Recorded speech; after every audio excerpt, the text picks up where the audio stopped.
Hello guys, പവിത്രം പുത്തൻ promo വിശേഷങ്ങളിലേക്ക് എല്ലാവർക്കും സ്വാഗതം. അങ്ങനെ നമ്മുടെ പുതിയ പ്രൊമോയിൽ നമ്മുടെ വിക്രത്തിന് ആക്സിഡന്റ് പറ്റുന്നുണ്ടല്ലോ. അപ്പൊ വിക്രത്തിനെ നമ്മുടെ രാധ നൈസായിട്ട് മാറ്റി നിർത്തുന്നുണ്ട്. അതായത് ഹോസ്പിറ്റലിലാണ് വിക്രത്തിന് ആക്സിഡന്റ് പറ്റി എന്നുള്ള വിവരം വിക്രത്തിന്റെ കുടുംബക്കാരെ അറിയിക്കുന്നില്ല. നമ്മുടെ വേദന വിളിച്ച് വെല്ലുവിളിക്കുന്നൊക്കെ ഉണ്ട് നമ്മുടെ രാധ. നാളെ കഴിഞ്ഞാൽ പിന്നെ നിങ്ങളുടെ കല്യാണമാണെന്നല്ലേ പറഞ്ഞത്, നീ നോക്കിക്കോ, വിക്രം വരത്തില്ലടി എന്ന് പറയുന്നത് മാത്രമേ ഉള്ളൂ. അപ്പൊ വിക്രത്തിന് ഇങ്ങനെ ആക്സിഡന്റ് പറ്റിയെന്നോ വിക്രം ഹോസ്പിറ്റലിലാണെന്നോ നമ്മുടെ വേദയോ വീട്ടുകാരോ ഒന്നും തന്നെ അറിയുന്നില്ല കേട്ടോ.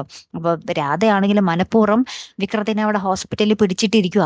അപ്പുറത്ത് നമ്മുടെ വിക്രത്തിന്റെ വീട്ടിൽ നമ്മുടെ മുത്തശ്ശിയൊക്കെ വരുന്നുണ്ട്. അപ്പൊ എല്ലാരും ഭയങ്കര മൂഡ് ഓഫ് ആയിട്ടിരിക്കുക. അപ്പൊ മുത്തശ്ശി പറയുന്നുണ്ട്, ഒരു കല്യാണ വീടാണോ ഇങ്ങനെ ഉറക്കം തൂങ്ങിയിരിക്കുന്നത്, വന്നേ നമുക്ക് കാര്യങ്ങളൊക്കെ ചെയ്യാനുണ്ട് എന്നൊക്കെ പറയുകയാണ്. അപ്പൊ വേദ ഇങ്ങനെ അമ്മേനെ ആശ്വസിപ്പിക്കുന്നുണ്ട്, വിക്രത്തിന്റെ അമ്മേനെ ആശ്വസിപ്പിക്കുന്നൊക്കെയാണ് കേട്ടോ. വിക്രം ഒന്ന് വരും അമ്മ, അമ്മ സമാധാനപ്പെട് എന്നൊക്കെ ഇങ്ങനെ പറഞ്ഞു കൊടുക്കുന്നുണ്ടേ.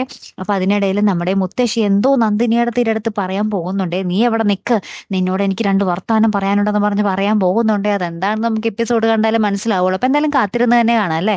അപ്പൊ അടുത്തൊരു വീഡിയോയുമായി വരുന്നത് വരയ്ക്കും ഗുഡ് ബൈ.